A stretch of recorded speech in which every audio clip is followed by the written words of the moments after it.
My name is Matthew Pryor, line producer on FIFA 13 on the Wii U. What did the Wii U open up for you guys creatively with FIFA Soccer 13? Well, obviously it's a very unique device. It's got the twin screens, the touch screens and all that kind of stuff. So really it allowed us to think of new features that utilise that uniqueness. We often see games brought over to new consoles but really don't use the console to its best uses.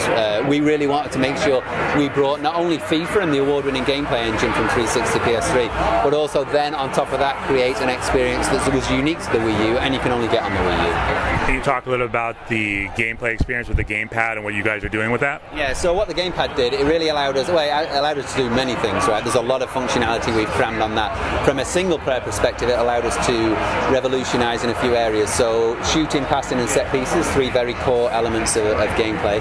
So now we've got touchscreen shooting, so you can give the GamePad a little shake and you'll get a representation of the net and you can tap to shoot. Puts a lot more reward and satisfaction in the hands of the user. No longer it feels a little bit of hit and hope. You can tap exactly where you want to shoot and it goes there, so ultimately the game feels a lot more satisfying and rewarding. Likewise, touchscreen passing, you can pass now anywhere on the pitch. You're no longer kind of dictated by feathering the right stick in the correct angle and all that kind of thing. It's very intuitive in the sense that if you see space, you can tap and it goes into space. So that really opens up the game a lot more to the footballing brain, as it were.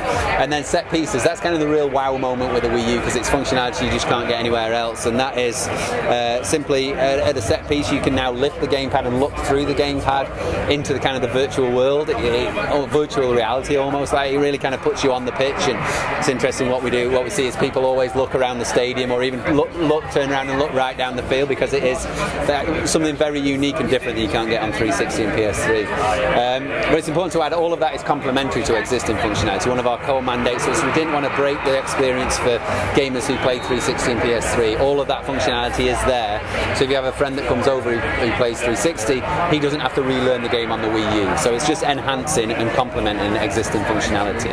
What about from a strategy standpoint, how you're using the gamepad? Yeah, so obviously that was a big thing. So touchscreen really kind of opens the game up to casual users. You know, you hand a non-gamer gamepad and they're a little bit like, what do I do with this? What do all these buttons do? Touchscreen is now such an everyday walk of life, smartphones and so on, that casual gamers kind of get it when you give them a touchscreen to use. So what the touchscreen allowed us to do was really kind of surface a lot more information and allow casual gamers into the world of FIFA. So how we've done that is we've got things like manager mode, so you can now passively control the team and analyse stats on our interactive radar. You can tap on players, see exactly how they're performing, see where all the goals are coming from, that kind of thing. You can make substitutions on the fly while the game's going, change formations, tactics. There's millions of variations of tactics you can tinker with to your heart's content. So if you can imagine your dad maybe loves football but always been unwilling to kind of get into FIFA in the sense because he needed to be a Twitch gamer. He can now kind of sit back with the gamepad and kind of passively control and really kind of feel like he's contributing to the game. He can also send players on runs, so you can now tap a player and send him on a run, so you've got kind of passive control of every single player on the pitch, which you've never been able to do before. And in terms of the visuals, what's it like seeing all this in HD on a Nintendo console? Yeah, I mean the Nintendo guys are going to love that, right? For the longest time there's not been this parity between the three main consoles. Now there is. Now you've got the stunning HD graphics. We've even been able to improve a few areas like the pitch texture and the crowd have kind of been up-resed a little bit. So really it kind of levels that playing field between the three consoles that hasn't happened for almost a decade now. So I think Nintendo users will love it. You can see the game looks absolutely stunning. It looks on par with 360 PS3. So and then like I say, you've got all this brand new functionality that allows you to play FIFA like never before and on no other console. What have you guys seen through testing and playing in terms of being able to have that multi-screen experience and on the fly changing things? How has that impacted people playing the game? Well, what's great, it really impacts everyone from hardcore to casual. So obviously the hardcores love it in the sense that they no longer have to pause the game to make a substitution. In regular FIFA that can really break up the flow, and if there's two of you playing it can be up to 6 stoppages while people make subs.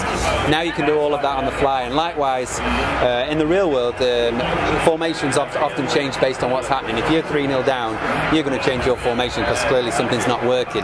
In FIFA, a lot of people didn't bother because it meant pausing, going in, click, click, click, and so on and so forth.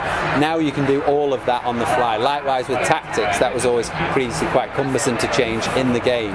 Now you can just do it always on the fly. So what we found is it's much more fluid gameplay experience in the sense that there's no stoppages, and also a much more ever-changing in the sense that people are a lot more open to changing things as they go.